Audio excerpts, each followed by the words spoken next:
this is Rick Casselge from exercisesforinjuries.com. Today I wanted to go through 4 killer core plank variations. So if you've been following my blog at exercisesforinjuries.com or have watched any of my stuff when it relates to back pain, I love going through planks. I find that they're excellent exercises to help when it comes to back injury recovery and prevention. But doing the standard planks can be a little bit boring. So here are kind of like 4 variations you can do that'll be, work the core, that'll be healthy for your back, and that'll kind of help spicing up your workout. So the first one, I'll get Donna-Lee to do it. It ends up being hip dips. So a plank with hip dips.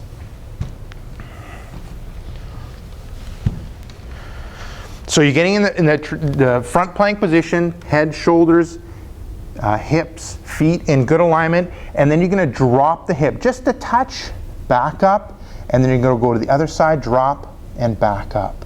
Good. I'll get you to rest. Key things I'm remembering is I don't want to rotate too much in that back. I'm just dropping that hip. There's a little bit of movement in that lower back.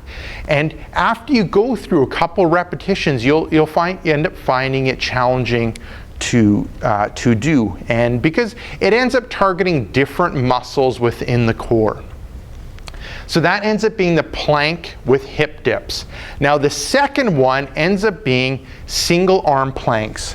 So Donna-Lee goes into that front plank position on the forearms. She's got good alignment, and then now she's reaching with one arm, good, and then coming back, and then reaching with the other arm, and coming back, perfect, and relaxing.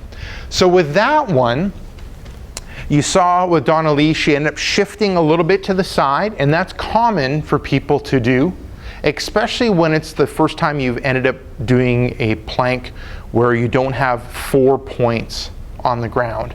So it's common to do that shift. Now, what you can end up doing is you can regress back and do the exercise from the knees, where you kind of focus on learning and understanding the exercise. And then you can end up progressing to going from the toes. So I'll get Donna-Lee to demonstrate it from the knees. So that single arm planks from the knees. So getting that plank position, going from the knees, good alignment, and then now she can end up going through with the arms and back, and then the head, I'll get you, head's in line with the body, good tightening, and then we'll go with the other side, good, and back. Okay, and relaxing, good. So you can end up going from the knees in order to kind of learn and understand the exercise and then progress to coming up and going onto the toes. Now the third one ends up being a walking plank. So you get into that plank position, but this one we're the straight arms, got good alignment, tight through here, good alignment, and then what we're going to do is shuffle, good. Perfect. I usually get people to shuffle, twice to one direction and then come back the other direction.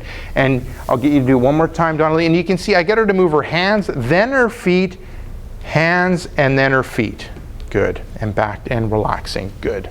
So you'll probably find with a lot of people, they'll end up finding with that one ends up being easier than the other 2 that we just ended up going through. With the hip dips, it really ends up working other core muscles that we don't really target by doing that static front plank. And then that single arm plank is the same thing. We end up targeting those muscles that end up in the core that work on rotation.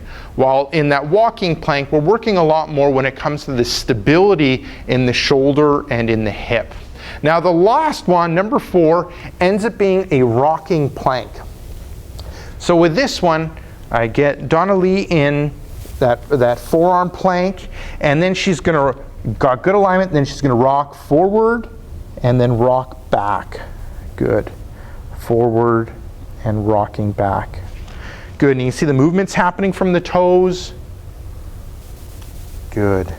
And back.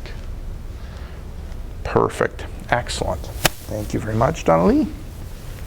So there you go. That ends up being 4 killer core plank variations that you can end up doing that are healthy and good on the back, and it'll help prevent back pain and back injury. So definitely give them a go. So this is Rick Caselge from exercisesforinjuries.com. Make sure to swing by exercisesforinjuries.com. Enter in your injury or pain. There's a good chance they have an article, video, or an interview that'll help you overcome your injury or pain. Now, if you're watching this video on YouTube, head up above, hit subscribe. What that'll do is you'll end up subscribing to my YouTube channel, and what will happen is every couple days you'll get a video like this where I talk about tips and tricks on overcoming and preventing pain and injury. Lastly, head down below, hit like, and leave me a question or comment. So this is Rick Caselge from exercisesforinjuries.com saying take care and bye-bye.